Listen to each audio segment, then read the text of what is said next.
ॐ सूर्याय नमः।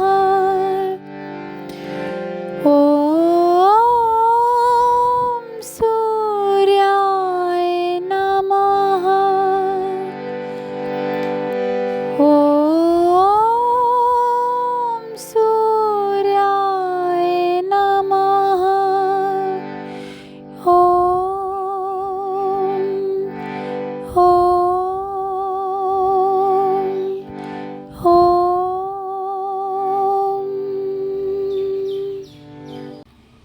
श्री कृष्ण व सांब का संवाद व सूर्य नारायण की आराधना। राजा शतानी कहते हैं कि महाराज, सूर्य भगवान का महात्म्य सुनते सुनते मुझे तृप्ति नहीं होती, इसलिए आप विस्तार से सप्तमी कल्प का वर्णन करें जिससे सूर्य नारायण के गुणानुवाद सुनने में आवे।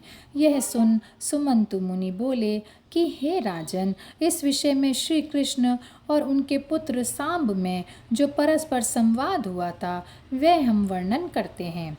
एक समय सांब ने अपने पिता श्री कृष्ण भगवान से पूछा कि महाराज, संसार में जन्म लेकर मनुष्य सुखी कैसे रह सकता है? अपने मनोवांछित फल किस कर्म से पाता है और अंत में बहुत काल स्वर्ग के सुख भोग मुक्ति का भागी किस विधि से होता है?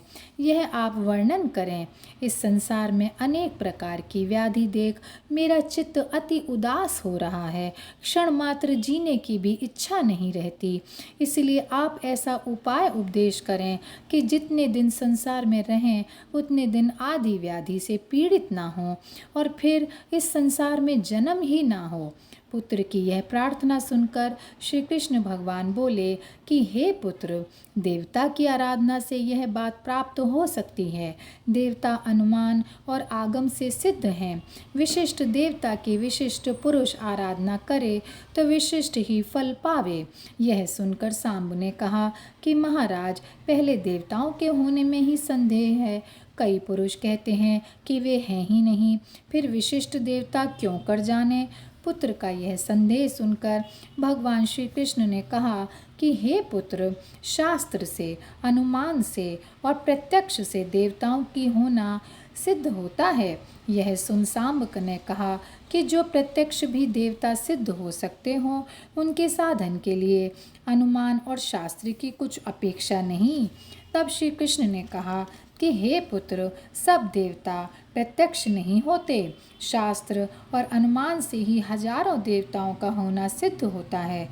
सांब ने कहा कि महाराज, जो देवता प्रत्यक्ष हों प्रथम आप उसी का वर्णन करें। शास्त्र और अनुमान से सिद्ध देवताओं का वर्णन पीछे करना।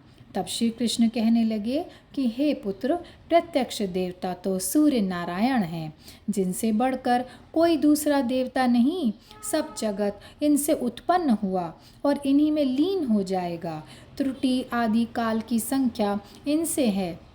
ग्रह, नक्षत्र, योग, करण, राशि, आदित्य, वसु, रुद्र, वायु, अग्नि, अश्विनी कुमार, इंद्र, ब्रह्मा, दिशा, भूः, भुवः, स्वः आदि सब लोक, पर्वत, नदी, समुद्र, नाग और संपूर्ण भूत ग्राम की उत्पत्ति के हेतु सूर्य नारायण हैं।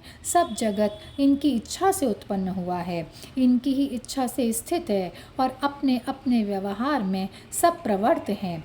सूर्य भगवान के उदय के साथ जगत का उदय और अस्त के साथ अस्त होता है। इनसे अधिक ना कोई देवता हुआ ना कोई होएगा। सब वेदों में और इतिहास पुराण आदि में इनको परमात्मा, अंतर्मात्मा आदि शब्दों से प्रतिपादन किया है। इनके संपूर्ण गुण और प्रभाव 100 वर्ष में भी वर्णन नहीं कर सकते। सबके स्वामी, सबके बनाने वाले और संहार करता ये ही हैं। मंडल रचना कर सायंकाल और प्रातःकाल जो पुरुष इनका पूजन कर उपस्थान करे वह सब सिद्धियां पाता है, लेकिन जो प्रत्यक्ष सूर्य नारायण का पूजन करे उसको कौन पदार्थ दुर्लभ है जो इनका मंत्र जपे, हवन करे, पूजन करे, वह सब कामनाएं पाता है और अंत में इनके लोक में निवास करता है।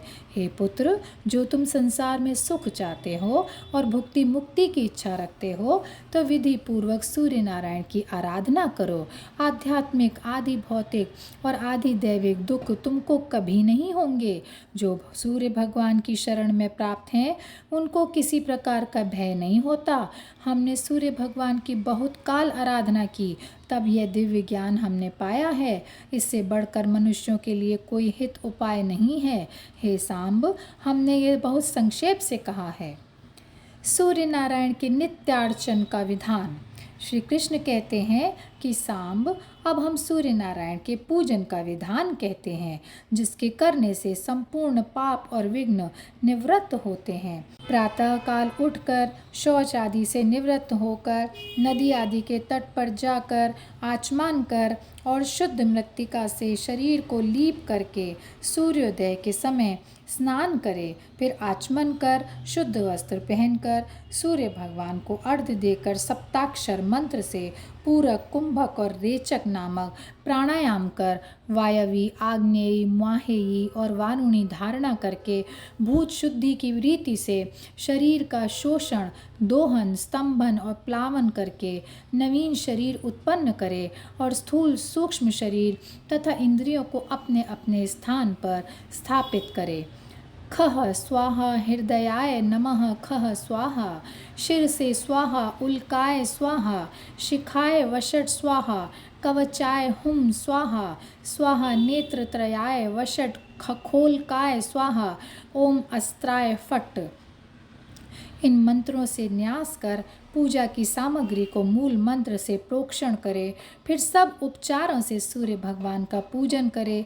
दिन के समय मूर्ति में और रात्रि को अग्नि में सूर्य नारायण का पूजन करे।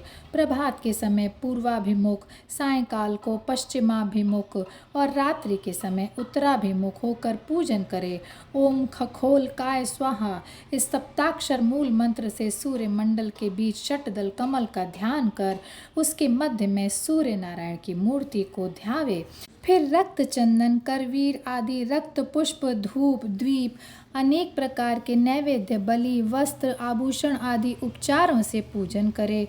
अथवा रक्त चंदन से ताम्र पात्र में षटदल कमल लिखकर मध्य में सब उपचारों से सूर्य नारायण का पूजन कर। छहों दलों में षडंग पूजन, उत्तर आदि 8 दिशाओं में चंद्र आदि 8 ग्रहों का अर्चन और दिक्पाल तथा उनके अस्त्रों का अपनी अपनी दिशा में पूजन करे।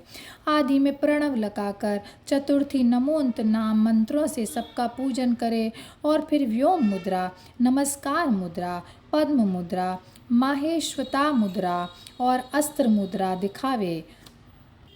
ये सब मुद्राएं पूजा, जप, ध्यान, अर्घ्य आदि के अनंतर दिखानी चाहिए।